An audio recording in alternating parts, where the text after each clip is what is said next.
My oaths betray each other till there's nothing left to keep.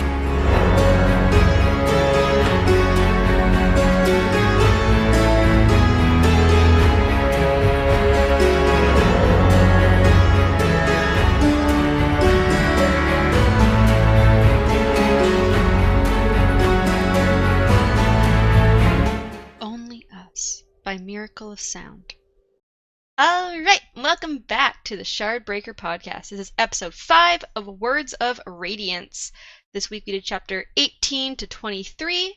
I am Midnight, your host, and I am here with Mythic. Oh, I'm not here. No, not happening. And Darkness. Wait, today's the podcast? Mm-hmm. Oh, we were just here to hang out. God damn. Well, we're hanging out doing the podcast. Yeah. So yeah, we start with chapter 18, Bruises. And our Oh wait, epigraph- we didn't start with chapter 23 and work backwards. No, that's not what we did. Did you listen to the That's whole? not how you read books? That's how I read books. I mean, Oh, sorry. you Well, know, we're doing manga like that. we're doing it opposite today. Oh, gotcha. Yeah. Doing it the wrong way. Got it. Yeah. So the epigraph is: scholar form shown for patience and thought, beware its ambitions innate. Though study and diligence bring the reward, loss of innocence may be one's fate. From the Listener Song of Listing, 69th stanza. So what sprens you think are needed for scholar form? Intelligent spread. Sprint? Would you say, Darkness? Book spread. Oh, book spren. So this one is one that does not have a listed spren currently, but my assumption would be logic spren. That's a thing.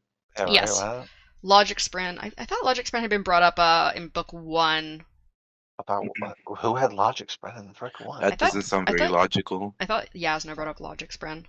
But I'm pretty sure logic spren are a thing. And so I assume that logic Like, Wait, spren. we're in book like you're 2? making things up. I'm assuming that logic spren are probably for scholar form. Nah, it's definitely book spread. Is there book no spren. confirmation? Wait, Yeah, so that one's one that does not have confirmation. So some of them have confirmation, some of them don't. I have confirmation bias right now. So we start this chapter with Kaladin's point of view as he speaks to Lopin about how well the new recruits are coming along. Lopin says it's taking them less time than it took Bridge 4, but Kaladin mentions that Lopin had a good attitude from the moment he met him. He also asks what Lopin is eating, which is a flatbread wrapped around meat in a dark sauce. Lopin calls it chowta and says it's Herdasian food that is convenient to eat as you walk around and do other stuff while eating it. Kaladin thinks it looks gross and is slovenly to eat while walking around. So what do you think about food you can carry around with you? I mean, we can't do that already. Yeah, no, that's obviously a slovenly, disgusting thing. How dare you ever try and eat food while walking around? I mean, I'd rather be Slaven, I'll be honest, than hungry. So, Yeah, like how the Herdasians have pretty much like invented street food. What do you think, Darkness, about chowta? they're gonna hate eloteromans, which are the people that sell corn. Oh. So Kaladin then inspects some notes by Sigzil that are written on a large piece of shell that Lopin handed him. Sigzil had known the total number of men they had, how much food Rock said they had, and how many people Tef said were fit for training. On the other side of the shell, Sigzil had also drawn a path for patrolling the region outside the war camps. Lopin tells Kaladin that Sigzil said there would be a high storm about 2 hours after sunset tonight. Kaladin then tells Lopin to get Sigzil to redraw the patrol route so that it doesn't go as far from the war camps, and have Tef send some men out to relieve Moash and Drehi, and to let Dalinar know that he wants the whole Kulin family together for the high storm so he can watch them all together. Lopin then briefly points out Adolin, who is doing some sword training himself, swinging his sword around in ways you generally wouldn't do in an actual battle. However, Kaladin had to admit that a person in shardplate looks majestic while swinging around a shardblade. He even saw Syl watching Adolin, although he couldn't make out her expression from where he was. So were you surprised that Kaladin would admit that Adolin seemed to be good with his sword? no, you can give credit to everybody. What are you talking about? I don't know, him and Adolin kind of have like a... they don't seem to like each other very much. I mean, I think that's just because the way Kaladin talks to them, as if he's a light eyes or whatever. Kind of is, to be honest. But What do you think, Darkness? I don't feel like Kaladin doesn't give credit in general where it's due. So, Mm. I mean, like, it's pretty normal. Okay. I guess even if it's for someone like that, he doesn't. Mm-hmm. He can still admit, like, oh, that guy does well with weapons, even if I don't like him. Mm-hmm. Also, why do you think Syl was watching Adolin? I mean, entertainment, I would assume. I find it pretty entertaining. I mean, we just know that she really hates shard blades, so I was like, do you think it's strange that she'd actually be watching him? Who knows? Maybe he was another candidate. Or you think That something would be such a salt on the wound for Kaladin. Do you think Kaladin would get pissed off if Adolin ends up with a Spren? I think everybody's gonna end up with the Sprung eventually. Hmm. Everybody that matters. So Kaladin mentions to Lopin that he had seen Adolin save a woman from being bullied, and Lopin notes that Adolin can't be all that bad. Kaladin sort of agrees, and Lopin and Shen then jog off to do the errands Kaladin gave Lopin. Kaladin then wanders over to where Zahel and Renarin are speaking about how Zahel is glad that Renarin never learned to fight, as often men have to relearn once they get access to Shardplate. Zahel then tells Renarin he should jump off the roof of the training grounds, which confuses Renarin. Zahel then makes a strange idiom about eating flowers, and whether neither Kaladin nor Renarin understands it, he states that people here don't have any proper idioms for anything. So what do you think about Zahel wanting Renarin to train by jumping off the roof? Good idea. Bro, and the whole time while he was doing that shit and they were just talking, I was laughing my ass off. Cause I could, Every once in a while, it's just like, in the background, you see Renarin, like, dive off the roof. right. And when he was like, try to land on your head, I'm like, huh? But it's pretty smart, you know? Mm-hmm. Also, what do you think about Zahel being like, why don't these people have any proper idioms? Right, because he's not around, he's not from there. So. So Renarin then runs off, Zahel having to call him back briefly as he forgot his helmet, and almost running into a pillar as he hurries off to the stairs to get on the roof. Kaladin scoffs, and Zahel asks if he thinks he should have been the one to get the plate, but Kaladin says definitely not, but that it should have gone to a better soldier. Zahel, however, says that Renarin seems to be listening well, and that he'll probably surprise Kaladin. They watch as Renarin jumps off the roof, and when he lands, he seems surprised to find he hadn't broken any bones. Zahel shouts for Renarin to jump off the roof again, but this time head first, and Renarin eagerly goes to do so. Zahel tells Kaladin that the lack of fear and embarrassing himself and obedience is something that is innate and makes him a better candidate to train than other soldiers. Kaladin notes that Zahel wants Renarin to feel the protection of the plate, which is why he's having him jump off the roof, but Zahel says he also wants him moving in it. So what do you think about Kaladin dismissing Renarin's abilities and Zahel's praise of Renarin? Oh, then what? Missing. Kaladin kind of like dismisses Renarin's abilities. He's like, oh, he shouldn't have gotten the plate because like he wouldn't be a good soldier. That is kind of hypocritical, considering that he's like, he was a slave or whatever, and now he's like, you know, back to being a soldier or whatever. And he's like changed the rest of the slave people there. Mm-hmm. So, but also technically the only thing allowing the other dude to become a soldier is that fucking plate. Yep. Zahel really seems to like Renarin though. That's nice. I don't like him though, so You don't like Zahel? no, Thought you love him. Why not? no. Didn't you guys all love him? I don't give a did. fuck who I he like was before this or after this. After what he's been doing in this fucking chapter, I don't like him. What? Okay. Okay, yeah, I was thinking too. Okay, I mean, I still like him. So Zahel then offers to train Kaladin, but Kaladin refuses and says he's already done the new recruit thing. Zahel is shocked that Kaladin would say no, and then gestures for another Ardent to bring him over a Shardblade in a special cover that dulls the blade and conforms itself to the shape of the weapon. Zahel takes the Shardblade and points it at Kaladin, causing Kaladin to feel a bit panicked for a moment. Zahel then says that the head of the Cobalt Guard previously, a man named Niter, died protecting Dalnar's family, and Kaladin will struggle to do half as well as him. So what do you think about Kaladin turning down Zahel's offer to train him? Kind of foolish on his part, but you know, always better to have more knowledge. What do you think, Darkness? What was he offering his training for? He was offering to train him with a Shardblade, I believe, but also just in general offering to train him. Wasn't it just to fight sharp? It was I think to fight with and against Shardbearers. But I feel like it's a little dumb to have one person try to teach him how to do that, considering that there are different kinds of shard blades in general. What do you mean? There's different like forms of shard blade, right? I mean, they're all swords. Yes, but Yeah, but there are different types of swords have different skills so that yeah, you can exactly. utilize. You wouldn't go in with a broadsword and have like rapier training. Right. I That's what I'm think saying. most of them are they all have a slightly different shape to them, but they're all basically like big long sword, Exactly broadsword why style. you learn certain swords. Each sword has a different shape to it. You do realize that like swords in general, even if they're slightly like different, have a different way of using them. Yeah. They could be like literally inches of like difference, and it'll be different. You know.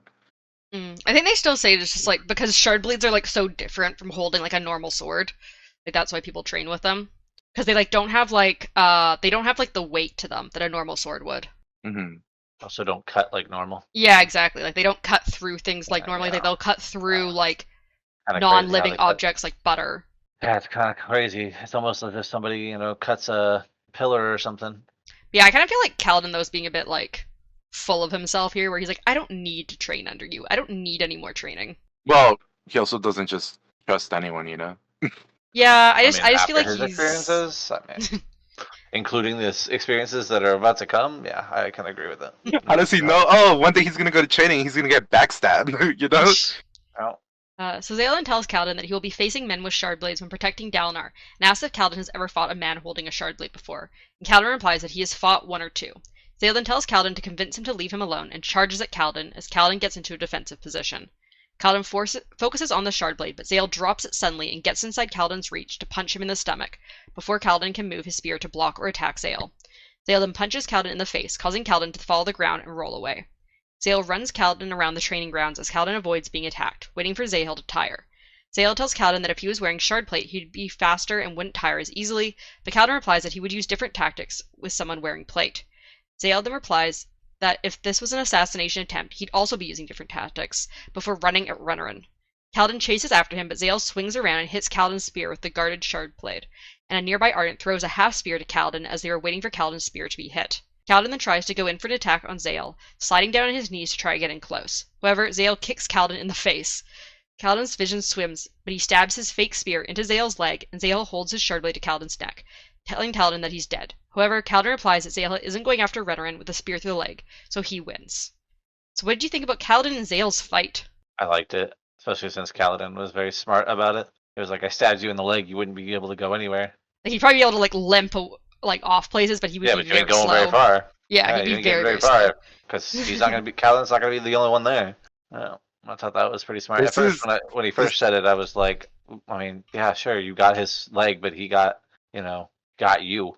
hmm So, but yeah, it made more sense that technically Kaladin doesn't really care if he dies as long as he protects the person that which Yeah, kinda Kaladin's goes kind of with like, this whole my oath job as a and stuff. bodyguard isn't to live, it's to protect Yeah. like the higher up Mhm. people. Yeah, it kind of goes with his whole oath and shit. What were you gonna say, Darkness? Forgot.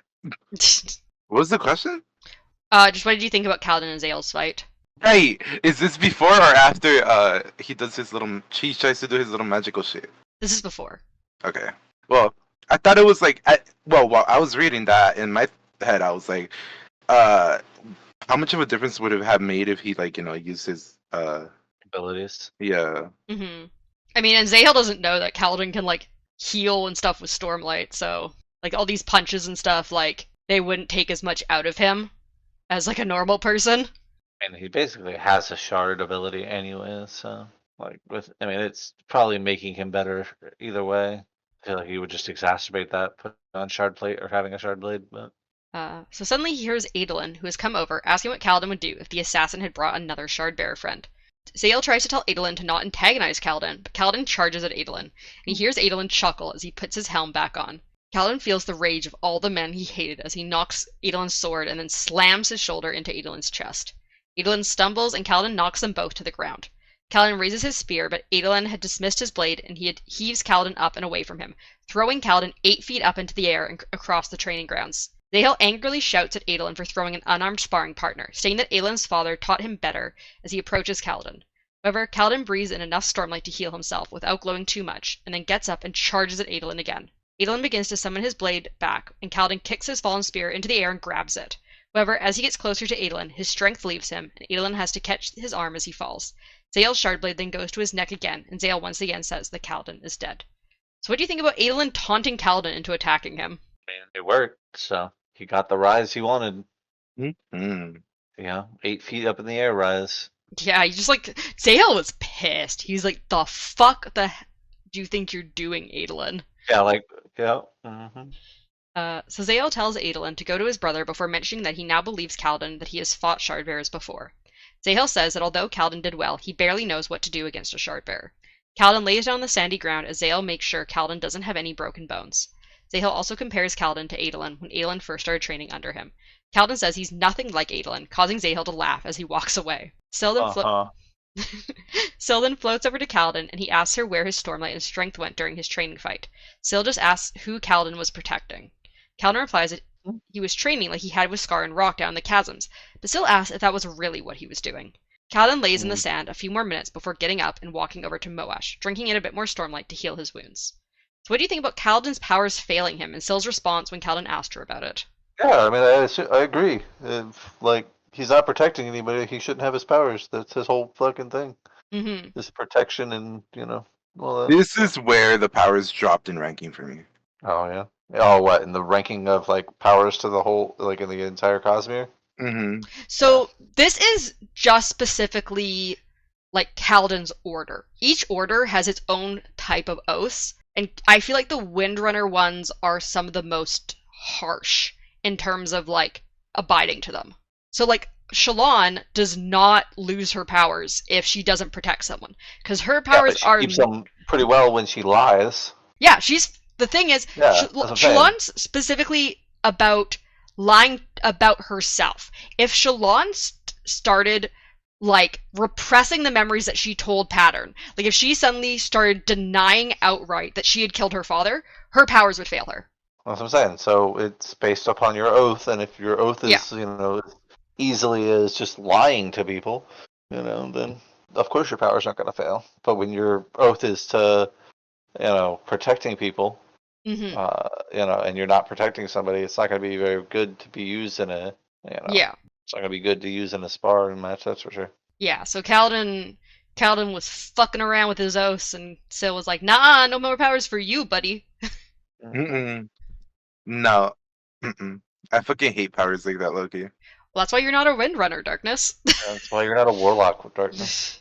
That's why I fucking avoid like being a freaking paladin in the game 3, In boulders, yeah. Yeah. We should totally play that, to be honest. But I yeah. fucking hate powers when they get like taken away for no fucking reason, I mean, it's not there's a no reason. Yeah, there's a reason. He's been told, like, these are your oaths, you need to follow them. Oh, Okay, and then if you just don't, get a different kind of power when that doesn't get taken like that. The fuck? That's why you're a will shaper instead. Your oaths would not be about protecting people. What the fuck would my ultimate even be about? What are his oaths? I As a will don't shaper? think we If see a it's- will shaper for a while. Okay, but like, can you at least tell me what the fuck? I need to Yeah. reread it. I need to I wanna- reread will shaper. I don't believe If it's that some shit, I feel like I would lose my powers too, Will like Kaladin is. shapers- Yeah, you would, because you got Windrunner as well. Yeah, I would definitely not be protecting anybody. I mean, and if my shit is like, oh, you gotta have the willpower to live, it's Check over. mark. So, That's- will that's shapers subscribe to the philosophy that all people should be free to make their own choices. So I think if you were like Oh, that's suppressing valid. people, That's actually valid. yeah, though. if you were suppressing people in some way and stopping them from like wouldn't, having yeah. autonomy, it sounds like. yeah, definitely um, would. Damn, why can't I get that one? I would do that. Oh, I would suppress people just to annoy this friend. And then you my just God. wouldn't have your powers anymore. That's Yeah. fine, and then I would like I mean, encourage them to, you'd be an oath breaker. I'd encourage them to speak up their mind and stuff, and then I'd get my powers back. You know? Yeah. And then That's how it works. me as a truth watcher, their philosophy is finding the ultimate truth and sharing it. So mine would be like if I'm basically just like not seeking out answers. So you have to live life as a detective. So what you're saying is Detective Windrunner slash should scholar. work Batman. about it. I think, yeah, as I said, I think Windrunners are some of the hardest ones. I think there's a couple No, I think also they that have are the up there. hardest. They're definitely the hardest. You're gonna have to prove other ones for me. they gotta be really honorable. They have honor spren. You're Batman. You're Batman, Mythic. Oh, No, Batman. you're Batman. Me? Yeah, seeking the truth. Yeah, You have You're to. Batman. You literally have to live life as a detective. Not really detective. Scholars are also. You're Batman. You're Batman. No, you're just Batman. I'm not Batman. Yeah, you're Batman. No, thank you. I don't like Yeah. Batman. Batman's like the worst superhero. How is he the Wow. way? He's so boring. Are you serious? Yes, I hate Oh my Batman. God. What part of him is boring? Everything. We're gonna He get into doesn't- a he's heated just- conversation he's now about like- this because he's like- Batman is the best superhero. Oh because my he god, doesn't Jesus have also loves superpowers. That's the whole thing. because He he doesn't doesn't even have have- powers. He's so He doesn't have lame. superpowers, yet he can go toe to toe with any fucking person. Oh my god, he's Good so or bad. boring. He won't even kill not- people. Like Here, he's this so is where like both on of such a you are moral high wrong. ground. Okay, first of all, Wait, he wait, has wait, killed people. You think first of all. heroes should be killing people? I just think that he's like, hi Jesus, Jesus loves Batman. I just think Yeah, if there's you some think serial heroes killer should kill going, people? if there's a serial killer going around, you fucking take them out. In my opinion. No, First you of all- don't. first You of put all- them away. He They has keep putting killed him in people prison to kill before. more people! He's doing He's killed nothing! people Oh, before. Darkness, he's killed people, but not in the sense that you're saying. I already know where you're gonna go with this, but his killing is not meant in that same way. Well, He's he not meant it killing. when he killed Joker. No, he didn't. Yes, he did. No, Joker pushed him to basically kill him. And in all honesty, Batman And didn't he even still kill killed him. No, he didn't. The only time Joker has actually died from somebody killing him was Superman killing him when Joker fucked with Lois Lane. Oh, that's right too. Canonically, the only time Joker has been killed by a superhero. Also, he does have powers. He has What he has his money. powers are what? Money. He's rich. He's rich and That's white. not a superpower. He's red and white. Honestly, what's the fucking old man butler guy is way cooler than Batman is. Alfred. Loki, yeah, Alfred. Yeah. I can Oh agree with my you. God. Alfred is definitely better. Alfred's way better. for in that sense, but like Alfred has his own fucking little quirks. So Anyways, Isn't there a bunch of like rich? Isn't like essentially Iron Man the same thing? Iron Man is the same thing. Yes. Yeah. All I his like powers come from money. Doctor Strange. Why? He's such an asshole. He's so cool. He's literally got, like, so cool, like- ass. Back he's to got, like- DC, not Marvel. Let's go to DC, not Marvel. I'm We were not a big talking about DC Batman. fan. I'm not a big DC fan in general. Why? It's the gritty, Eh, fucking down to your dark, fucking superheroes and villains. Like I don't it know. shows what reality is. yeah, I don't want reality when I'm watching superhero stuff. Really? Yeah, that's not what I want superheroes for. He's So far you from you, reality. you feel more attuned to like Superman than you do to No, Batman. I don't like Superman either. What the fuck do you like? Right? I like Wolverine. He's not DC, first he not? of all. I like Wolverine. I like Doctor Strange. Wolverine is Marvel. Literally, like. Who in DC do you I like? don't know I don't know enough about the superhero stuff to know which Doctor ones are Strange which. is also Marvel, just in DC. Yeah, I Marvel, know you that. I don't Yes. know who's all in DC. I don't know. You're I don't- joking. I don't know. I don't pay attention to that sort of stuff. I don't know which is which. Is Spider-Man DC? I like Spider-Man. No, Marvel. I don't fucking know. Then they have boring ones in DC, obviously. Oh my god! Do you like Wonder Woman? No. Green Lantern? No. The Flash? Not really. What? Wait. Okay. So wait. Who in Marvel do you like? You like Doctor Doctor Strange, Strange, Spider-Man, Spider-Man. Wolverine. Which they have equivalents in DC. Yeah, that's why I was about to go look up because I'm like, what are their? I think equivalents? those are the three I like. So Spider-Man, Doctor Strange, Doctor Strange, and who else? Wolverine. Wolverine. Okay. Oh, all right. We can keep going now because. Oh, I like Deadpool. Deadpool's actually my favorite. Deadpool's great. Deadpool's my favorite. Deadpool's something. I love I was like, Deadpool. Deadpool's kind of neither one to me. I love he's, Deadpool. He's more an anti-hero than like. I know, I love anything him. else, It's great. Okay. Yeah, he's pretty cool. I don't like super goody two-shoes heroes. I'm gonna go watch the Before movie like whenever it comes out. Oh yeah. Me too. This is the Deadpool Wolverine one, Oh, right? okay. So Yeah. yeah, so Yeah. it would be the Beetle, by the way. Would be DC's version of Spider-Man. Never heard of that. Yeah, you're right. know. I They fucking just came love. out with they just the came out with Beetle a one? movie for him. Let's see, and then you said Doctor Strange. It's that one guy. Fuck, what's his name? The one with the cross. Yeah, I had a feeling it's gonna be fucking Doctor Fate, of course. Yeah, him. Fucking Jesus Christ. And then DC equivalent of what was the other one? Oh, Wolverine. Wolverine. Honestly, he might actually not have one, to be honest. Wolverine's kind of his own fucking thing. Nah, DC has equivalents for everyone. I'm sure there is, Also, it makes me happy that both Wolverine and Deadpool are Canadian. Right, I forgot he was the Canadian. the actor, not No. They're also canonically Canadian. I don't think Deadpool is. I just looked it up. Yeah, Deadpool's canonically Deadpool is- Canadian. He's a Deadpool is, Canadian right? mercenary. No. Well, I knew Wolverine was. but I Yeah, didn't know Wolverine is Deadpool canonically was. Canadian too. That's interesting. Yeah. Oh, so Damian Wayne would be the closest thing to Wolverine, I guess. Is what? No, Yeah, that's what I'm saying. he just And doesn't then have one. Hawk Anyways. gets more like Wolverine over the years. Panther, Deathstroke. I mean, I feel like No, he'd be way No, better none than of those that. are equivalent to him, bro. There's no way. Lobo. I mean, these are just what they're telling me. Wildcat. Warblade. that one, freaking cat lady from Yeah. Wonder Woman. Timberwolf. There you go. There's the Wolverine equivalent. Timberwolf. Anyways, back to the Ah, podcast. my god. And then the last one that they have on this list is Hey, Hawkman, by the way. I'm gonna say it straight up. Mm. Marvel does have like a better like in general thing. No, the thing is that Marvel is the more fantasy thing, like where they all of it is fantasy and like stuff like that. Where DC is more the nitty gritty, dark like reality. Add a little bit of like the magic in it, but a lot of it's just the nitty gritty things that people don't want to address in their everyday life. I feel like that's mostly because they have Batman as a big center. No, even without Batman, there's a lot of things. Like Flash goes through a lot of big issues of No, like. but I'm saying like things. that was the starting point though.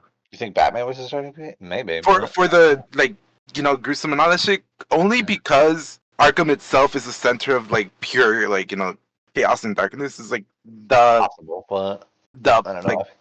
I mean, I've pinpoint watched. for it, I've seen plenty of comics with Superman punching holes through people. So No, that's what I'm saying though. But like if they, I feel like they use Arkham and Batman itself to experiment on what the audience would like consider, Possible, yeah. like yeah. the dark and maybe it might have started there. You might be right, but man, this tangent has been great. I love it.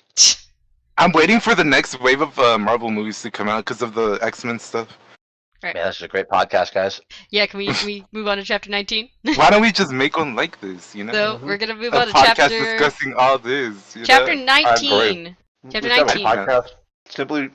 podcast simply to go against Midnight's beliefs. Oh my gosh. Right. Chapter 19, Safe Things, which is a flashback chapter 5.5 years ago. Flash, the Flash. Yeah, flashbacks, eh? So we go to Pashalon's point of view as she feels the softness of her new dress. Makes her think of her mother briefly before she suddenly stops thinking. People bustle around her as they get ready for guests to visit the manor. Some maids whisper as they pass Shalon about how she saw her mother's death and that she hasn't spoken in the 5 months since it happened. The maids continue to talk, but Shalon no longer heard it.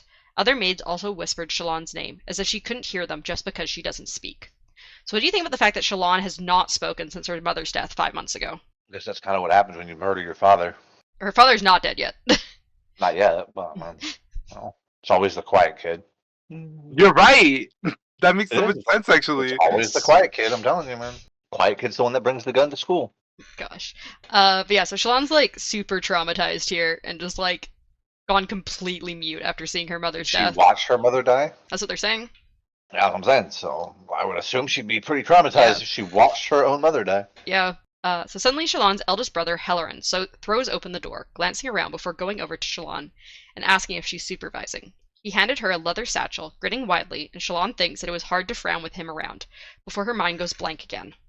Hellerin has to nudge her to get her thinking again. She opens the satchel to see expensive drawing papers and charcoal pencils. Hellerin tells her that she should keep practicing her drawings.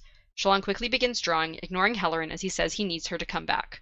Hellerin continues to speak, telling Shalon that he's going to be gone a lot. He asks Shalon to watch the rest of their brothers for him, especially Balat as he wasn't kind to the Axehound puppy that he had gifted him.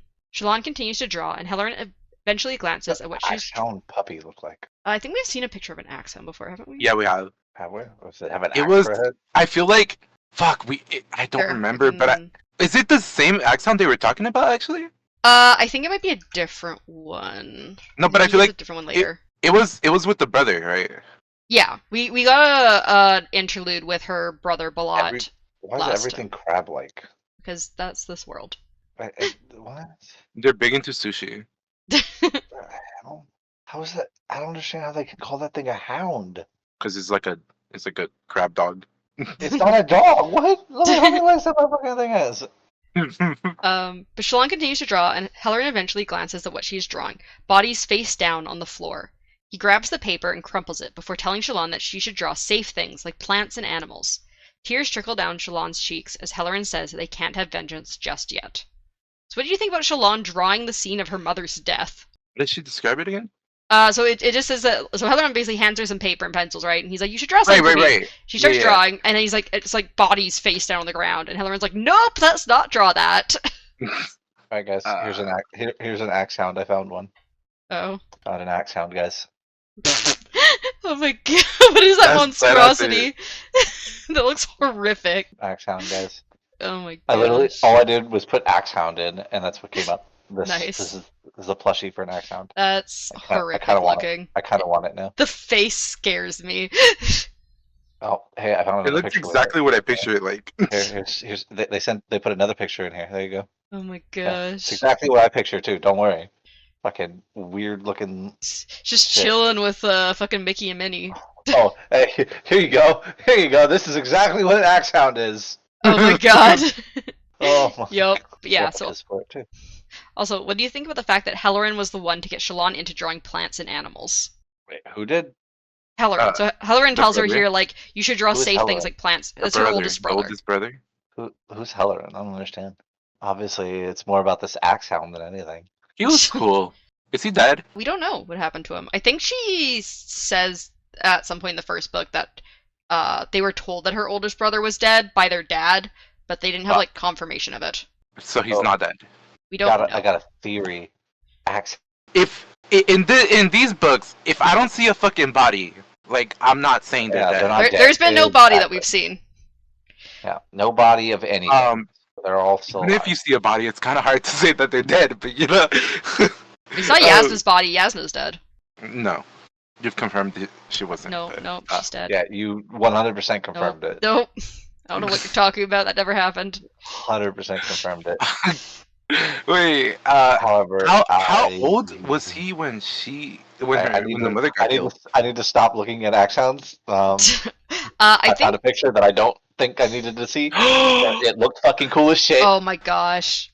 I think stop looking at Google Images. This is why you're not allowed on Google Images. My turn, my turn, my turn. No. I want to go fucking copy it so I can show because it kind of reminds me of the fight with what's his fuck Adolin, right? Adolin, and the other guy. So The Chasm Fiend. whatever.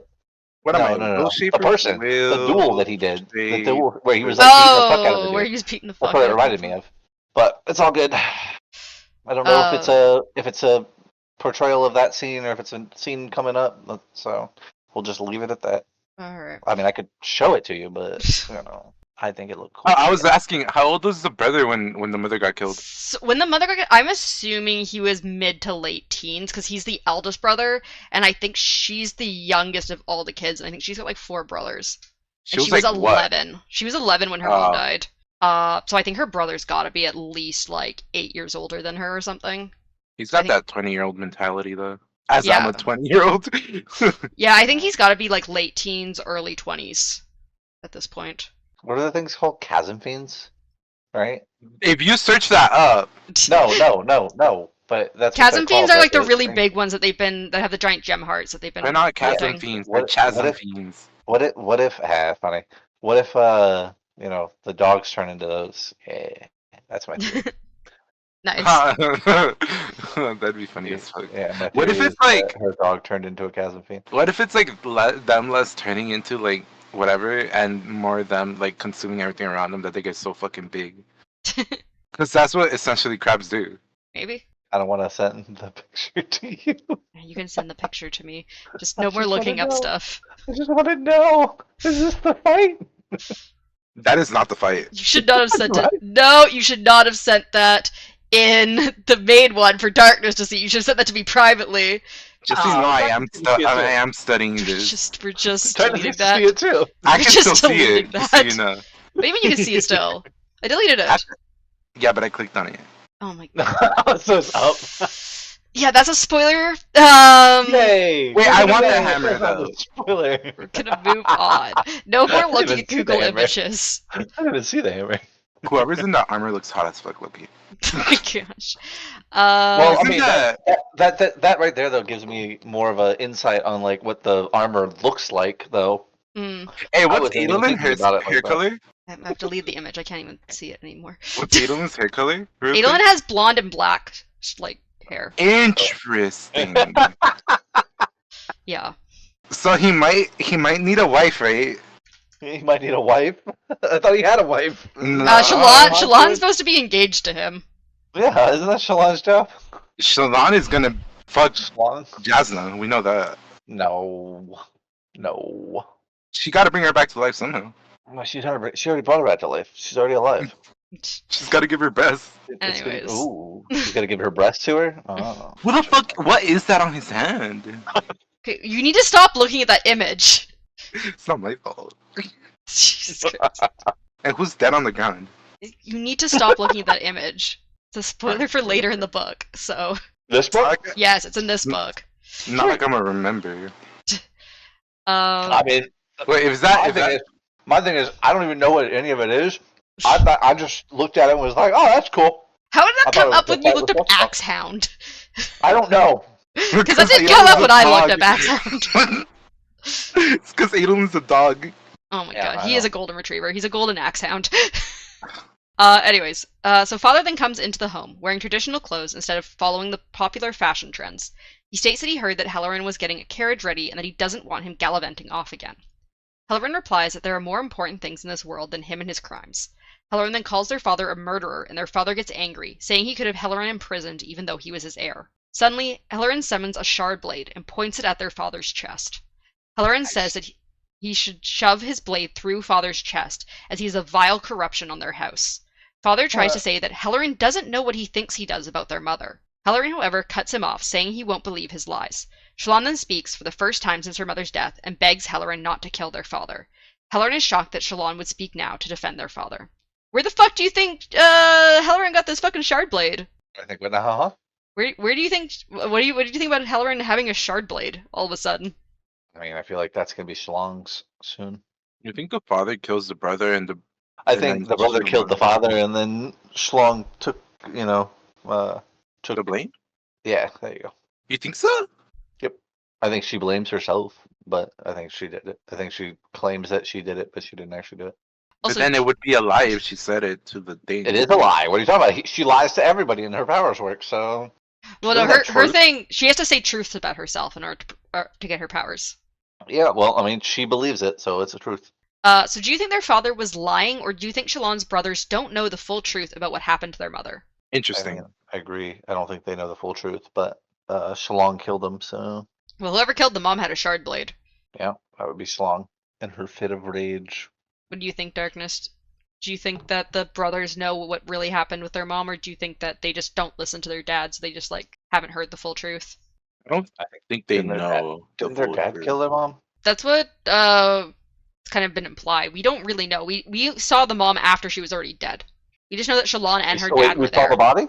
Yes, we did see the body. Oh, okay. So she is dead. Got it. Yes. Yeah, it was next to her, quote unquote. Lover. She had the horrible eyes. Which Oh was yeah, what I we remember found that. out. Yeah. Yeah. The ones that, yeah. Her, That's and why then we like think the it's dead cool. body of like this random guy as well that Shallan didn't know. Yeah, I wonder if she was having an affair. Also, what do you think about Shallan begging Halloran not to kill their father? Don't do it. Well, we all know he dies. So What if she's like, "Don't do it. Good. I want to kill him." We all know he dies, so that didn't go too well for her. Mm-hmm. So father asks about the shard blade and glances upward before noting that it's different and asking if his new friends really trusted him with something so valuable. Halloran just replies that they have important work to do. Shallan asks him not to leave, but he says he must and asks her to draw for him while he's away. Halloran then leaves, saying he'll come back to check on the family. Father begins raging, throwing chairs and knocking over tables. His eyes turn to Shallan and she whimpers, but life returns to his eyes as he stares at her. He drops the broken chair he was holding and flees the room. So first of all, what do you think about Father saying, like, looking at Halloran's Shardblade and then being like, oh, looking like up at the ceiling and then being like, oh, it's different? Oh my god, it's different. Wait, what was different? He doesn't fully say what it is, but he's like looking at Halloran's Shardblade. He then looks up at the ceiling and then says it's different, and then asks him where he got it. I completely missed that, Loki. Yeah, I did too. So he's thinking about that. Also, what important work do you think Halloran is involved with? Because he says that he had important work to do, and that's why he was trusted with this Shardblade. The Keller Project. The what project? Well, Helen is probably in the Keller Project, right? I agree. Yeah, exactly. Okay. It's definitely that. You not know what Helen we're talking Keller about, right? No. That Helen Keller Project. You never heard of it? They're trying to bring sight to those that have no sight, Oh, okay. and hearing back to people who have no hearing. I see. Yeah. Really? Oh my god. Also, what do you think about the fact that their father stopped like his kind of like rage when he looked at Shallan? Shalong is his She knows the real. favorite child. She knows what happened, Yeah, for sure. Favorite child. and everybody thinks it happened one way when it didn't. It's different. What if it was him cheating and the wife found out? He was cheating with the man. She stabbed the man, and she got taken out with a shard blade. Mm-hmm. Maybe. I still think it has to do with that one fucking society thing they were dealing with. The Ghost Bloods? Yeah. Hmm. Do you think Helleran's working for the Ghost Bloods, or do you think he's with other people? I think he's working for them. Or he might be working to stop them. There's only two possibilities here, but, whatever. Yeah. So then we move on to Chapter 20, The Coldness of Clarity. And the epigraph is, Art form applied for beauty and hue, one yearns for the songs it creates. Most misunderstood by the artist it's true, come the spren to foundation's fates. From the listener's song of listing, 90th stanza. So what sort of spren do you think are needed for art form? For what form? Art form. Is it ink sprint now? No. What Damn it. spren show up around Shalon when she draws things, when she makes art? Wasn't it like, What? is it like creation or whatever? Yes, it's called? creation spren show up around art. So yeah, so in order to become Oh, art form, no. they need creation spren. Yeah, oh goodness. And then in order to turn into, the better spren, or to the better form, they have to have better spren. So we moved to. Oh, sorry. Go ahead. What darkness? Can you list all the? No, that's too much work. List I was all gonna the say- forms? No, all the spren that we know that are used for the forms. So far we know art go ahead. form. They did not confirm logic spren, so we're not sure on that one. And what about storm? We know storm form when storm What's- spren. What's storm? Oh, storm spren? We know that doll form can be used with pretty much any spren. Just like it's kind of like you fucked up and did the wrong, like you tried to get the wrong spren for the wrong form. It's assumed that wind spren are for nimble form, gravitation spren are for work form, and pain spren are for war form, and then life What spren are forms for are- mate form. What forms are we missing? So it is a mix of both kinds of spren. Yes, it's not just one type of spren. Like one it's not just like spren of cultivation or spren of honor. Right. But I believe those are all the forms that we know of so far. I believe any ones that we hear of in the next chapters are new. Because they also mentioned meditation form next chapter. That's a new form? That's not one they have. That's like a new one we hadn't heard about before. Yeah. What? You're kidding me. You mean they're not out there just meditating randomly? Nope. Oh my god. What they do? Meditate in the middle of the storm? I'm like, yeah, like, what the hell, man? Like crossing their legs, crisscrossing? Actually, Praying to sorry, the Buddha? they did hear meditation form before, because Eshonai tells Venli that she thought she was working on either meditation form or scholar form, I believe. Yeah. I think Eshonai did bring up meditation form I don't before, but they remember did that. not know how to make meditation form. If I don't remember that, it didn't happen. Exactly, I agree with Darkness. If he doesn't remember it, it didn't happen. Me? So we move to present Shalon's point of view as they approach the smoke. Blue sneaks up ahead to check on things, but when he stops sneaking around, Shalon and Tvlakov both start heading over to check things out. Shalon sees 3 smoldering wagons and signs of a fight, along with several people moving about. 5 other wagons were on the other side of the camp and seemed mostly undamaged. Shalon wants to go down. Wagon too? Are they wagon? Wagons? Yeah, are they wagon? So the wagon's wagon, huh? I don't understand.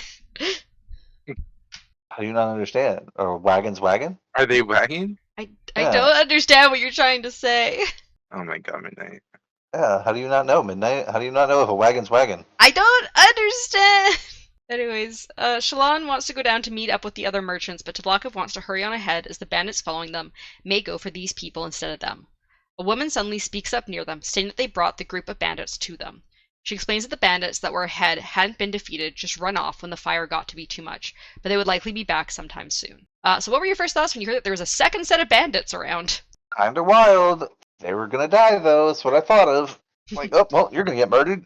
Instead, I was wrong. Yeah. What did you think, Darkness? You agree? Pretty much along the same lines, yeah. Yeah. I thought it was all just gonna be like all against her, Loki. Dead people are the best people. So Shalon states that she offers the woman and the others her protection if she joins with them. The woman laughs and calls Shalon gutsy. Suddenly they hear shouts as it seems the bandits have come back. Wait, she called her fat? Gutsy, Yeah. not fat. Yeah, gutsy. Yeah, they called her pudgy. Shalon tells Tvlakov to take tag and go help the people with the caravans, and then tells Bluth to turn the wagon around and head towards the bandits that have been the following wagon them. that's wagon. When they arrive in view of the bandits are shocked to find the people they were stalking coming to them. Shalon Wait, thinks they that stalking people? That's a crime. Yeah, Shalon thinks that since these are deserting soldiers, then they likely still have a command structure to them. So what do you think about Shalon deciding to approach the deserters that had been following them? Well, apparently it worked, so thought they'd be getting murdered. Shalon's just bullshitting her fucking way out of problems. She is That's, bullshitting that's her her way. whole power, though. That's her whole power. Bullshitting her way out It's of literally everything. her thing. Yeah. So Shalon pretends not to know the men are deserters and begs them for help. She runs up to the man that responds to her and notices a reflection of herself in the armor of one of the men that seemed too put together to be her. The man, Vatha, says that they aren't who Shalon thinks they are, but she replies that they aren't who they think they are. Vatha turns to a man named Gaz to ask him to do something, but Shalon interrupts him, asking him what he would do to erase the past. Vatha says they can't change the past, but Shalon replies they can change their future, and that she came here wanting men who can be soldiers again, and can save instead of kill. Shalon insists that she can erase their crimes. Vatha doesn't seem convinced, but as he turned to look at his group, many of them seem to be considering it. Gaz states that he wouldn't mind starting over, and another man says that he once saved a woman and it felt amazing for weeks after. Gaz is the first to say that he's going to help, and all but Vatha and 2 others join him at the head off to help the merchants. Bluth is shocked, and he excitedly joins the men as they go. Vatha tells Shalon that he hopes she can keep her word before he and the final 2 men go to help the others. So were you surprised to see Gaz again? Not at all. I mean, he's practically the main character in this entire thing. So. Gaz didn't die, he Him and just Hoyd. ran away. Yeah, him and Hoyd. What did you think, Darkness, about seeing Gaz again? Look, it's Gaz. Gaz was the Wow, guy really? back How in the do you first not know who book. Gaz is, man? He was the guy who was kind of in charge of all the bridgemen. Yeah, man. That how do you not Kaladin know was who Gaz is? bribing. Right, him. Yeah, that's Gaz! Yeah. Gaz is back. Yeah, how do you not know who Gaz is? God damn. Because I don't like him. God damn. Yeah. He's got an eye patch now. Yeah, he lost an eye, man. Well, I mean, he had a lost eye before. He just didn't have an eye patch over it. Now he's got an eye patch He over it. lost an eye, man. Like, come on. How do you not remember this guy? He's irrelevant. So once Well, he's not really like the main character of the book, man. alone, Obviously. Shalon collapses to the ground in Obviously. exhaustion. Mythic. She's surprised she was able to get the men Yeah, to I know. listen. She's surprised, right? You done? No. I'm gonna keep doing it, but it's all good. She's surprised she was able to get the men to listen to her, but Pattern replies that she is truth and lies. He says that she is the power of transformation, but Shalon replies that she didn't do any soul casting. Pattern again just replies that she had transformed them. Shalon draws a glyph prayer in her sketchbook by moonlight, noticing that one of the pages in her sketchbook had been torn out. Shalon then holds the prayer to her chest as she waits for the fighting to quiet. So what do you think about the fact that the Surge of Transformation is about more than soul casting? Wait, why did it? What? Hello? Yeah? What? Oh, sorry. This is my Discord just froze. Oh no. Oh no. But why were they saying? Why do they say that soul casting in general is dangerous again?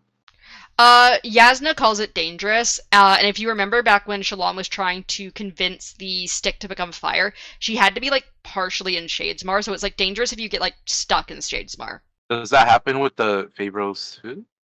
No, I don't think so. The Fabrials are a little different. They're, like, a mimic of soul casting. But it's the same outcome. It's the same outcome, yeah, but it's a little bit of a different process, I believe. Okay, that's interesting. I feel like they're exaggerating. You know? Maybe. I feel like if I was in that situation, I would do it anyway. And I then I feel like Midnight needs to have Shlong's fucking spren. She lies a lot. Pattern, I'm pretty I sure love she Pattern. would have it, right? You would have it, right? I would Right? love to have Pattern. Pattern's the No, best she boy. doesn't. She doesn't have. She's not the same. I'm capability as not. Shlong. Lightweaver's Jasmine's always like right. my second closest, but I'm always a truth watcher. Who the fuck is the Truth Watcher? I'm a truth Jasmine. watcher. We haven't met a Jasmine. truth watcher yet. Yasna's a truth watcher. No, she's an else color. No, she's definitely a truth watcher. She's not. Like all she does is truth. I mean, like, oh, No. Wait, what's your thing then? Mine? Yeah. I told you it's. Oh, you mean my spren? Oh, like the oath thing? The oath thing I told you is about. It's about Yeah. learning and sharing the truth. Yeah, she's the. So she's it's the opposite Batman, of- Remember, this is what struck the whole Batman argument. Yeah, Yeah, but like it's the opposite of what Shalon is, right? it's not really the Pretty much. opposite. So truth watchers want to find external truth. Lightweavers are about the truth about themselves. So they're selfish. Yes. Yeah, like one's like an internal like truth, Midnight. one's the external truth. Yep, just like Midnight, they're selfish. So one's a therapist and the other one's a detective.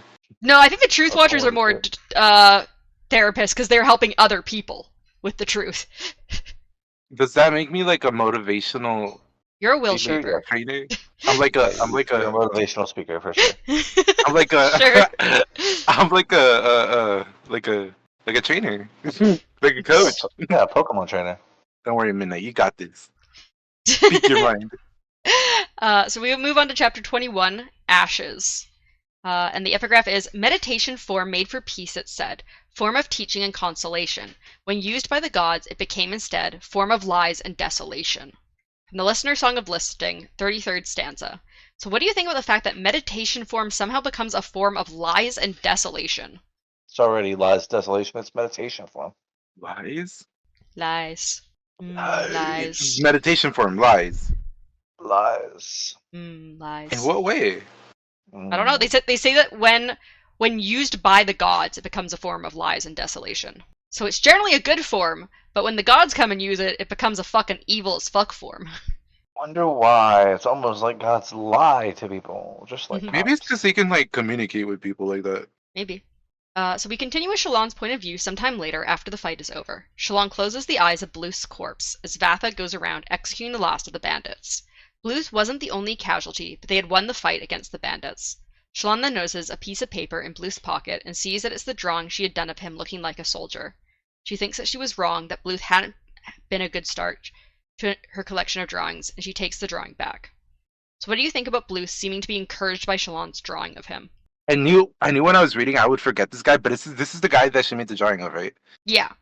And he apparently tore it out of her sketchbook because she notices in the Yeah. previous chapter, like, oh, one of my pages is missing. And it's because like it seems like Bluth at some point got a hold of her sketchbook and like took the drawing she did of him. Yeah. His ending was kind of satisfying to me. Why? But I feel bad for Bluth. He was trying to turn his life around.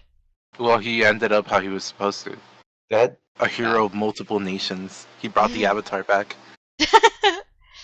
Okay. So Shallan then goes over to the head of the merchants, who is speaking to the woman who had come up to Shallan previously, who is apparently the head of the merchants' guard. Tin, the woman, seems to think that Shallan had been working with Vatha's group the whole time, but Shallan says she only just got them to work with her. She also insists that the merchants come with her to the Shattered Plains. Tin seems to consider replacing some of her dead guards with the men Shallan had brought, and so Macabre, the merchant, agrees to go with her. When Shallan leaves the merchant to get ready for the coming high storm, Vatha approaches her, saying that one night of heroics won't save his men from the nightmares. He also notes that Shallan doesn't look like the same as she did when she approached them earlier. Grabs her arm, angry, but Pattern speaks from behind him, telling him to let her go. Vatha is confused as he That looks was my around. favorite part. Vatha is confused, he looks around, and Shallan pretends that she had heard nothing. Vatha eventually walks away. So yeah, what do you think about Pattern scaring Vatha away from Shallan? Favorite part, honestly. Pattern just freaking people out with his perfect like repetition of people. I love Pattern. Pattern's great. He's my favorite Spren. Of course he is. My favorite Spren. He's so cool. You would like the cryptic. Yeah. That's why I'm getting a Pattern plushie. Oh, Why? is that why? Is that why? Yeah, he's my favorite. Why? Oh. What do you mean why? Yeah, what does he do? What does he do that makes him your favorite? He's just super Yeah. cool. I just like his personality. He's just so fun. Being pansexual is my thing, not yours. What? Ah. We're also getting a Syl plushie because of Jesus. Jesus wanted a Syl plushie because he's also a Windrunner. Because of Jesus. He just wants the Syl plushie. just I don't wanted like a Pattern Isn't plushie. it blasphemous for him Don't to worry. be doing this? do Yeah, you mean? exactly. Right. What do you mean? Because, Jesus. Is it honorable for him to take, another relic of a different god? Right. It's fine. Is it though? Yeah. I don't know. Honor Spren approved. I don't think Honor Spren approved of Jesus. So Or Shallan he would have an Honor Spren. gets an Honor Spren. He doesn't have an Honor Spren though. He does. He's a Windrunner. No, he's got to buy one, so he obviously doesn't have one. So Shallan then wanders over to Tvlakv, who seems to think that she and Bluth were working with the bandits, but then admits Bloop. that it doesn't make any sense. I keep hearing bloop. Bluth. Yeah, bloop. Yeah, like your character. Yeah. Mm-hmm. So she then says that she wants the slaves in exchange for her new men protecting him, and Tvlakv gets angry, saying that she's robbing him. He says he won't go to the Shattered Plains with her, but she says he will leave one of the wagons since he is down a driver and the slaves along with their writs of slavery. Shallan then tells the slaves that they can run and she won't hunt them, but she needs servants and they will get paid. What do you think about Shallan taking the slaves and buying a wagon off of Tvlakov? I mean, she has the money, right? Well, she has some money, because she found some money in Yasna's chest. She's using her wife's money. Yes. What do you think, Mythic, about Shallan taking the slaves and wagon? It was a smart move. So Tvlakov says she can't have his parchment, and Shallan replies that he can keep them. She then walks away to see if she can get an extra chull from the merchant. As she does, she sees one of the people from the caravan give a prayer of thanks to Gaz. The other deserters gather round, glancing at the remains of the merchant group who had tears in their eyes. The men eventually burn the prayer, and Shallan bows her head as they do. So what do you think? Do you think the thanks of these merchants is going to help the deserters to continue to want to be good people? No, I feel like, I don't think these people are ever going to be good people. well, they were good people at some point, right? Nah, they'll never be. I mean, good we don't people know. again. We really only I know mean- Gaz from previously. Yeah, I guess. All right, we have Never been good people, like I said. She's not Kaladin. She just can't turn people like that, you know? Who is the one that doesn't? I don't remember. Maybe that's later. I don't know. The one that doesn't like her. Hello, Vatha or something like that. Vatha's not a big fan of her. He doesn't trust that she's Yeah. going to be able to keep her word. Cause she can't. Every time they said that, or they were like, "You're not going to be able to do this," I was like, "Cause she can't." She's just gotta convince like Daladar and like Navani and stuff to like pay for these guys, like clear their crimes. I'm sure it'll be fine. Yeah, So they're let me totally get not just gonna, the moment they walk through the door, be like, "All right, you guys are dead now. Thank you for bringing this person here." you. Yeah, that's totally not how royalty works. So we then get chapter 22, Lights in the Storm. We get a picture from a fashion folio showing an outfit of an Alethi man. So this is like one of the pictures that would be in like one of Adolin's fashion magazines. Wait, Adolin likes fashion? Cool. I'm pretty sure they go over it. Is it in this Yeah, chapter or one of the He was previous like ones? drawing and shit. No, he wasn't drawing. He was just like flipping through like a fashion magazine during the high I school. thought he was drawing it out. No, he doesn't draw. He doesn't draw. Drawing is a woman's art. He's just Right, he's just flipping through a fashion magazine. Yeah, it's just flipping through it, you know. right. Is fashion not considered a woman's art here? No, guys can It be is. fashionable. It's totally a woman's thing. Yeah, Adolin's big on. He likes fashion. That reminds me of that one fucking video. Oh my god, I need to send that to you guys actually. It'll be great. Hold on. Okay. You guys will keep going. I'll just look for that real quick. Okay. So we get the epigraph. Stormform is said to cause a tempest of winds and showers. Beware its powers, beware its powers. Though its coming brings the gods their night, it obliges a blood-red spren. Beware its end, beware its end. From the Listener Song of Winds, 4th stanza. So what do you think it means by beware its end? Guys, it kills everything. Yeah. Wait, repeat that last part. Beware its end. It says, Yeah, though its What the coming heck? brings the gods their night, it obliges a blood-red spren. Beware its end, beware its end. What the hell is this in this picture? It's the fashion folio, I said. Ew. It's not fashion.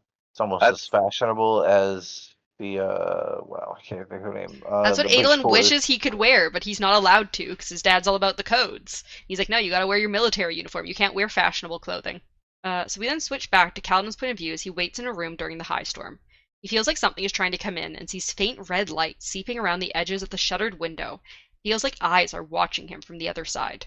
However, as he reaches for the window, Elhokar speaks about getting the window shutters fixed, and it brings Kaladin back to himself. Adolin idly mentions that they'll see to it as he flips through a book of sketches. Runnerin was sitting next to his brother, fidgeting with a small box. So what do you think may have been outside the window in the storm? Storm spread. What do you think, Darkness? Do you agree? Do you think there was storm spread out there? Where? In the storm. Kaladin's like drawn to the window during the storm, Yeah. and he sees like a faint red light and feels like eyes are watching him from the other side. Would that mean that the storm spread are red? Yes. I believe we've been told that yes, they're red. Syl has been seeing red lightning-like spren. Okay, so around. they are red. Yeah, Oh, so those are likely the storm spren that, yeah. Also, what do you think about Renner and his little fidget toy? He's got like a little fidget box that he's playing with. A Rubik's Cube. No, I think it's like actually like a little like one of those boxes that has like the different like things you Oh, want to the fidget different with. side things? Yeah, Uh-huh. I think it's like one of those. This man has ADHD. Every one of these motherfuckers has a disorder of some kind. I swear. A disorder for their order. No. So Elhokar continued pacing, and the head of the king's guard, Idrin, was standing nearby. Kaladin noted that Idrin seemed to long to go out and fight on the Shattered Plains, as did many of Dalinar's men after Sadeas' betrayal, as if they wanted to prove how strong Dalinar's army was. Kaladin then wanders over to a heating fabrial that was sitting in the fireplace as he wonders what Adolin is looking at in his book, since most men wouldn't even pick up a book in fear of it looking unmasculine. Kaladin also notes that Dalinar and Navani are in a separate room that you can only access through this room they are currently in. Kaladin had wanted to post a guard inside that room as well, but they had refused. Renarin speaks when Kaladin inspects the heating fabrial, mentioning that Navani had built that one herself.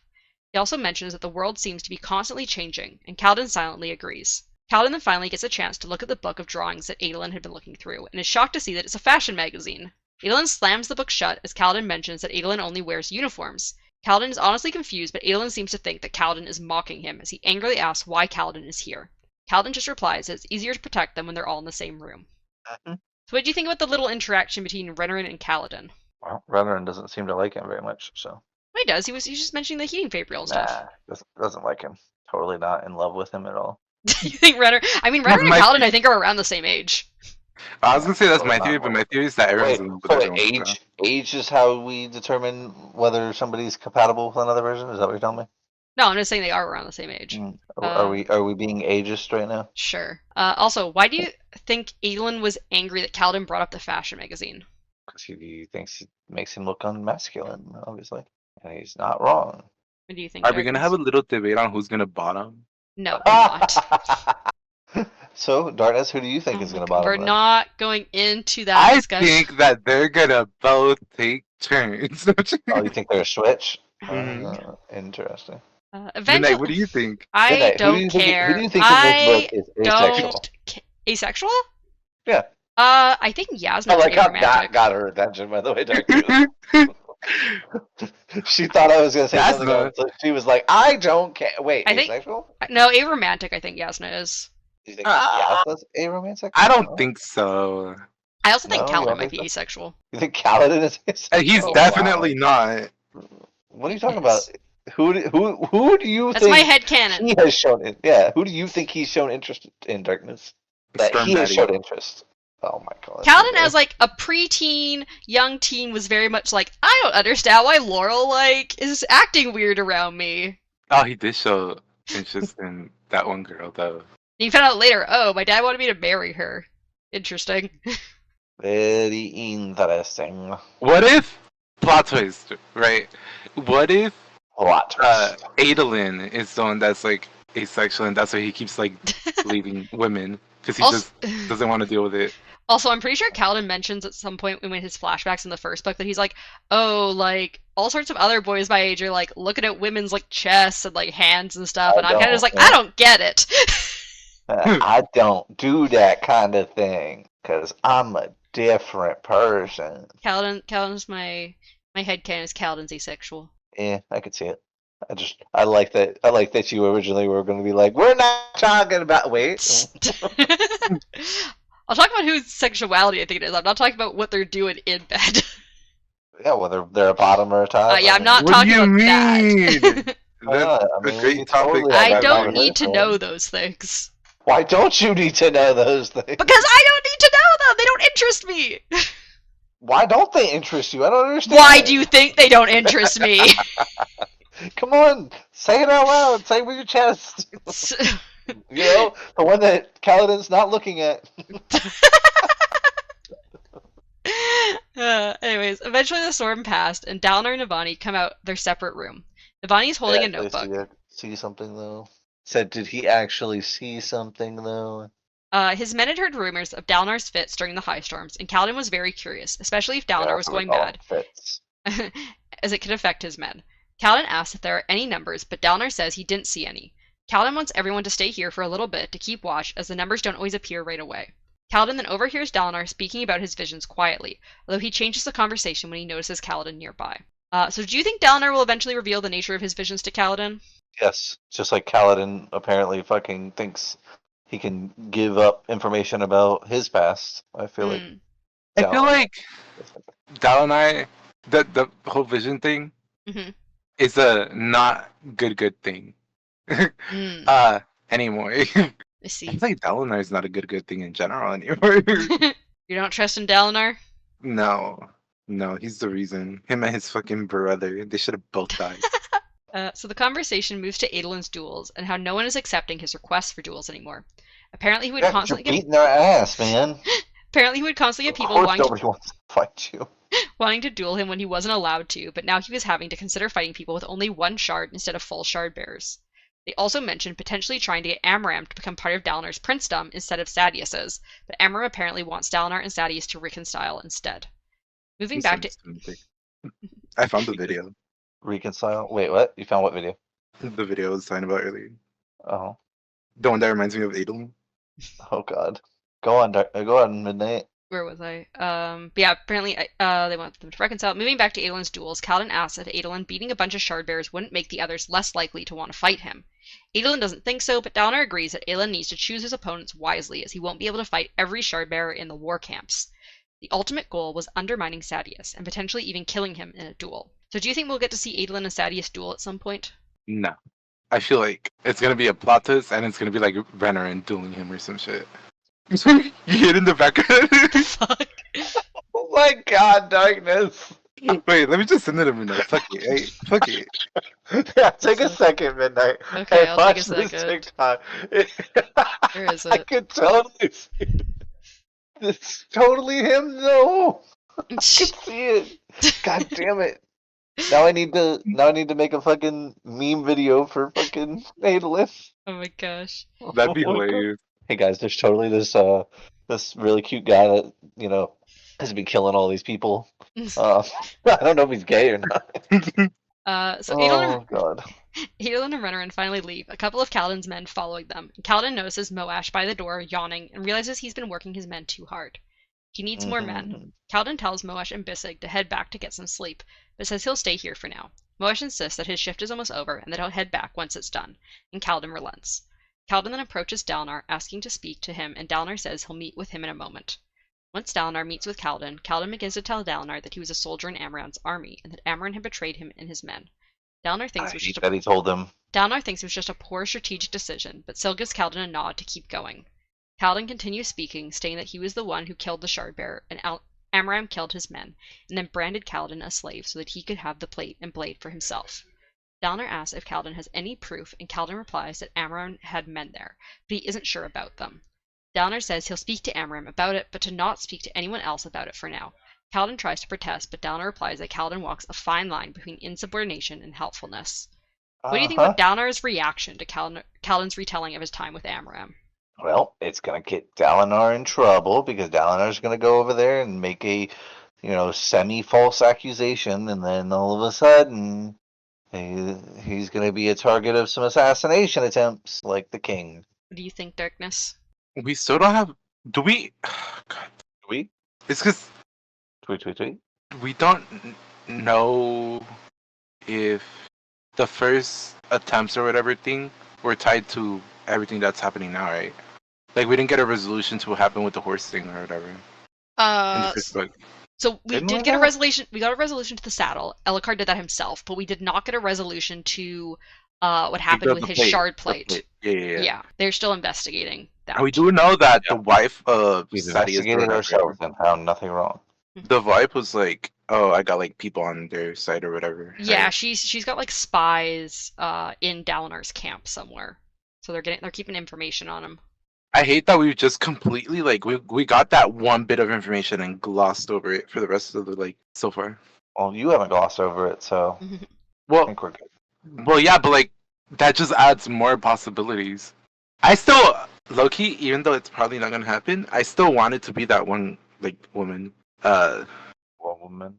the one that Dalinar's with. Oh. Bonnie, Yeah, that one. Elhokar's mom. As much as I want it to be, because it would be such a cool twist on stuff. That'd be crazy. So Dalinar and Kaladin part ways, and Syl comes over to Kaladin, stating that Dalinar listened to him. However, Kaladin says he said things that Dalinar didn't want to hear, and he'll find reasons to not believe Kaladin. Syl asks if Kaladin will drop the issue, but Kaladin says he wished to find his own vengeance. Syl gets quiet for a moment before mentioning that Kaladin isn't a Skybreaker, which is another order of the Knights Radiant. Syl says she is worried about him, and that she thought he would be more like his previous self once he was no longer a slave. But Kaladin replies that he's still trying to figure out who he is supposed to be. So what do you think about Syl's worries about Kaladin? They're warranted for sure. She's just a concerned mother, What do you think, Darkness, about... Oh, sorry. Go ahead, Mythic. like any god should be. I'm gonna be honest, I don't like Soul. No? No. As much as I wanted to, because she's like, Blasphemy. she's How a could you not Spren or love whatever, and I How think could you Spren not are love cool. She's really annoying. She just wants Kaladin to be happy, and Kaladin can't be happy because he's got fucking depression and he's also got a lot of trauma. Kaladin can't be happy because he can't beat the fuck out of the one dude he wants to beat the fuck out of. It's true. You said that. Now I gotta put this in here. I gotta find this. I gotta find the gosh. gift. I gotta find the gift. There we go. Take that, depression. So Kaladin Oh. gets back to the barracks to see the men eating stew and talking about running bridges. Kaladin sits down and then suddenly notices a new Herdasian man, whom Lopin says is his cousin named Oh, God. Punio. What the hell is this? Looks like I Kaladin and just- Syl. I Hey. searched up Syl in the gifting and that popped up. Damn. That's cool as shit. Why did Midnight show us this? What the hell? I didn't see that Right. before. Midnight, you've never showed me that. Gosh. Anyway, so Lopin introduces his cousin named Punio. Apparently Punio had been part of Bright Lord... Punio? Punio. His name is Punio. Punio. Punio. And you find no issue with that. No? Okay. What's wrong with Punio? Okay. But yeah, apparently Punio had been part of Bright Lord Royon's army, but had come to join them since Lopin had mentioned that they need more guards. Kaladin worries that Punio will be considered a deserter, but Punio and Lopin say that no one can tell the Herdasians apart, and that Punio often goes home and no one notices. Kaladin just sighs and says that he needs to pretend he was a bridgeman previously. But if you think about Lopin's cousin joining them, Does he have cousins everywhere? yeah, he's got tons of cousins. Look, I thought he was bullshitting the whole time. What, bullshitting about the cousins? The cousins, yeah. No, Lopin has a fuck ton of cousins. Obviously. Shen then comes up to Kaladin, and Kaladin asks what he wants. Shen asks if he is really Bridge 4. Kaladin replies that of course he is. However, Shen then asks where his spear is, and that he is not Bridge 4, but instead is Bridge 4's slave. Kaladin feels horrible hearing that. He tells Shen he appreciates that he withstood what they did to the corpses of the Pershendi down in the chasms, but that he can't arm a parshman. Shen this nods and says he is a slave then, and walks away. Kaladin reluctantly eats, but he only gets a few bites before Natam comes running down, saying there was an assassin. So do you agree I that feel Shen... so bad. I know. Do you agree that Shen isn't being treated like he is part of Bridge 4? Yes, but at the same time, I understand why. It makes sense. Yeah. Do you I think still feel Dalinar bad would... though, like, Yeah. Do you think Dalinar would let Kaladin arm Shen, or do you think he'd, like, not be allowed even if Kaladin Yes. wanted to? I think Dalinar is progressive enough to allow it. think You so. don't think so? They killed his brother. But like, Supposedly. I guess he doesn't really know if they're like tied together or whatever, because it's not confirmed to them that they're the same people, right? What do you mean it's not confirmed they're the same person? Because they still, I'm pretty sure they still think that they're like not the same parchment, you know? Oh yeah, Parchment and Pershendi, they don't consider the same people. Yeah, that's what I'm saying. Like, maybe he might, but I really doubt it. Also, when you heard that there was an assassin, what were you expecting? Exactly what I got, to be honest. Really? I forgot Seth was the thing. Something stupid that fucking this dumbass king is thinking is going on. That's exactly what I thought. You know, now that you bring it up, I should have expected the bald-headed dude, but no. I completely forgot he was the thing. We haven't seen him in quite a while. I don't think we've seen him yet this book. He's probably crying. He probably is crying somewhere. And then we get Chapter 23, Assassin. The epigraph is Oh no. Nightform Who predicting would have what guessed? Nightform predicting what will be, the form of shadows, mine to foresee. As the gods did leave, the Nightform whispered, a new storm will come, some day to break. A new storm, a new world to make. A new storm, a new path to take. The Nightform listens. From the Listener Song of Secrets, 17th stanza. So what do you think about the fact that Nightform is specifically a form that predicts the future? What predicts the future? This Nightform. form, Nightform. Yeah, is it Night Spren too? We do not know what type of spren. It's darkness, Nightform. friend. Darkness Darkness Spren. Yeah, that's it. But yeah, so Void I Spren. mean, we know that like it's always been Voidbringer, seeing the futures of the Voidbringers. So this is like specifically a form So that I it's a guess void friend. this is specifically a form that like sees the future. So Wait, why does pattern look like that? I don't know. Someone made like a 3D fucking model of him. It's- he looks like he's doing the. That's a chicken dance. I think he is doing the That's chicken dance. cute. Yeah. That's Great. cute. Well, I still think it's a voice friend. I think it's a void spren. Do you have any other thoughts, Mythic, about the night form? I mean, I agree with Darkness. It's a void spin, but yeah. So when Kaladin arrived back at the king's palace, he was surprised at how relieved he was to see none of Dalinar's family dead. Elhokar tells Idrun that at least Kaladin ran here, and Idrun stalks off angrily, which Kaladin finds annoying, as Elhokar was not helping the relationship between his men and the king's guard. Moash was also there, and he told Kaladin that he had just left when he heard the shouts and had run back. Moash leads Kaladin out to the balcony where a section of the iron railing was dangling off the side. Beneath the balcony was a 100-foot drop, and Kaladin briefly wonders if he'd be able to survive a fall from up here. At first it looks like the iron railing had failed and pulled away from the balcony. However, Kaladin eventually finds some joints that seem cleanly cut. Dalinar then comes out, asking to speak to Kaladin alone. Dalinar tells Kaladin that he doesn't blame Kaladin or even Idrun, as he doesn't expect bodyguards to be able to notice issues with architecture. Kaladin then mentions that it doesn't seem like the railing was purposely damaged, but that an assassin would be stupid to try this tactic, as it could easily have killed someone else, or Elhokar could survive, which he had. So what do you think about this assassination attempt? I mean, it's about as good as the attempt on Trump's life. So Oh God. Yeah, it did not go well. no. So Dalinar, however, says that anyone who watches Elhokar would know that he has a favorite spot to lean out on the railing. Kaladin still says the plan was convoluted, as if they had access to Elhokar's rooms to cut the balcony railing, they could have left an assassin there or poisoned Elhokar's food. Dalinar states that Elhokar's food and drinks are tested, but that he agrees these plans would have had greater success. Kaladin realizes that the assassins are cowards, since they keep going for such convoluted plans that they are less likely to get caught, and it's more likely to have been seen as an accident. So, who do you think these assassins are working for? Me. For sure. It's definitely you. You know, I was gonna say something, and I had like the whole thing planned out of like a little miniature theory or whatever, and now I'm Okay. just blanking. Oh no. I got distracted because I went down like a rabbit hole of like a bunch of possibilities. Oh, right. Can you wait? Has he described how the things happened yet? The freaking king or whatever. Like how the railing was cut? Yeah, like how he was falling over and shit. Or like I know somebody went like through it. They're like, oh, he was standing there and then he was just not. I think they kind of briefly go over it. I didn't write, I think that specifically. I know there was. I think it was the guard, the main guard dude, and he was like, oh, he was standing at the balcony as the king usually does or whatever. And then he was like over the edge, just hanging there.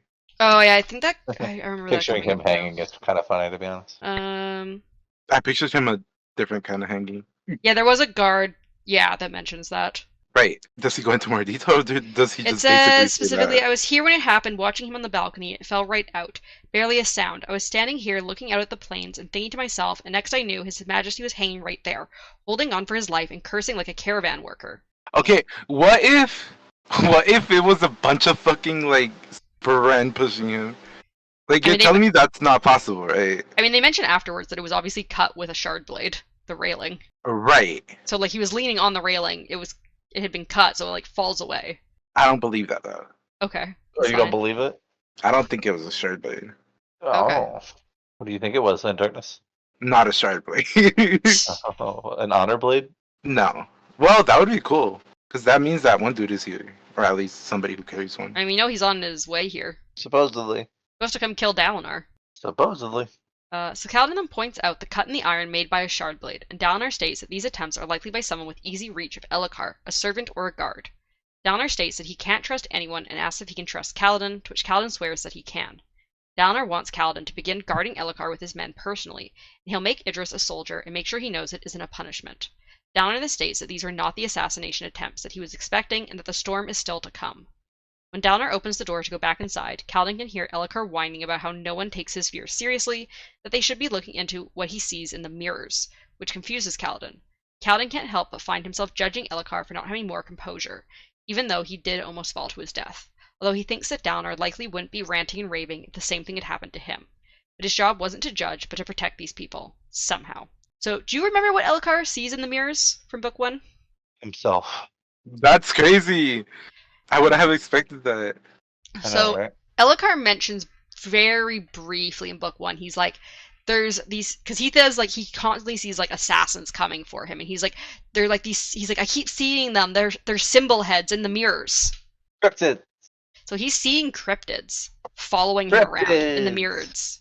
They're cryptid. So they're watching him like they watched Shallan previously. But you're telling me this motherfucker's gonna be in an order? Because if he is, I'm gonna be pissed as fuck. It seems like he has the potential to be a light weaver, based on the fact that man's cryptids are already following him yeah, around. man's already in an order. What are you talking about? Man is the order of the scared. Yeah, he's being watched by people like Pattern. Shocker. So yeah, that was our last chapter. We got some The dude overview from Spider-Man? questions. Stalker? So- Yeah, Stalker from Spider-Man. Yeah. First of all, do you think Shallan is going to be able to make it safely to the Shattered Plains? Of course not. Everything's going way too well. Why would she ever be able to make it there? Like what? Also, do you think Gaz and Kaladin are going to meet up again now that Gaz is back? Yeah, Gaz is going to be part of Bridge Portion. Oh, that's gonna be funny as fuck. That's a serious theory, by the way. Okay, See. Yeah, I think Gaz is going to be a part of Bridgeport at some point. it's possible. If Gaz gets back to the Shattered Plains with Shallan, then yeah. I think Oh, Lopin Shalom. is gonna fall madly in love with Gaz and they're gonna be together. Oh, my God. gosh. That's a Um, serious theory, by the way. Is Lopin the one that we've deemed as LGBT? I have not No. told you which one is yet. I said it I wasn't. said that we have deemed. Oh, sorry. I okay. think you No, have I don't think confirmed. so. You've confirmed enough things in this book, okay? Right, like Jasmine not being dead. Exactly. Also, what do you think is going to happen with Shen, considering his current outlook on his position within Bridge 4? This man is going to become a full-fledged Prostitute. warrior. Oh. No, warrior for the whatever the fuck they're called, Proshendi, Mm. and go back to them and then speak kindly of Kaladin Mm. and only Kaladin, I because everybody else sucks. mean, he also seems like he's friends with Lopin. They kind of go around and do stuff together a lot. Okay, yeah, maybe Lopin. Lopin and Kaladin, the only good people he likes. Maybe Lopin. Does he like Kaladin though? yeah. Does though. He talks He's to kind Kaladin, of. which is rare. Yeah, he kind of likes him, which is saying something for Yeah. But also, do you think the assassins will successfully kill Elhokar at some point, or do you think they're going to get caught Yes, instead? they're murder him. No, I don't. I think they're getting caught before they do that. So Would you say, Darkness? I said I hope so. Also, my final question is, what do you think is going to happen to Kaladin considering all of this anger and hatred that he's holding on to? breaking his order. That's pretty valid. I would too. Yeah, I agree, but I mean, still, he's going to. If an order is broken once, can it be restored? We don't know yet. Yes, you do. Well, I'm sure we'll You find could out just though when tell he breaks us. the order. I'm not telling you. You already told us Jasmine's a liar. Read and find out. Actually, read it. Go ahead and read the rest of the book. No. For next week, Apparently, we can read and find out. So you can read to chapter 29. That's like 2 chapters. Yeah, I know, right? It feels like so little. It's 5 chapters. Actually, it's 6 chapters. I can't math. So little. Me neither. 6 chapters. So little. Ugh. Alright, so yeah, is there anything else you guys want to mention this episode? Any other Yeah, theories? the fact that Midnight hates fucking Batman sucks. She doesn't understand good fucking artistry. Jesus loves Batman, but I hate I- Batman. I used to fucking hate Superman and Batman because of the same reasons Midnight did. But I think essentially their children is what got me. Children. Yeah, you know how like they raised their Yeah. children and stuff. Mm-hmm. And so like my started with liking each one of their the Bat family people, and then also Superman's son, which I collect the comics too. So Gotcha. maybe you just need to delve more into DC. She really does. I'm not a big superhero fan. I watch some movies, but that's about it. But you wear like glasses. So It's totally like 1-to-1 comparison right there. yeah, that's You definitely wear how it works. glasses. For I read fantasy books. So I wear glasses. Yeah, it makes sense, you know? Anyways, yeah, so for next week, chapters 24 to 29. Thank you all so much for listening. We really appreciate it, and we'll see you next week. Bye. Bye. Bye.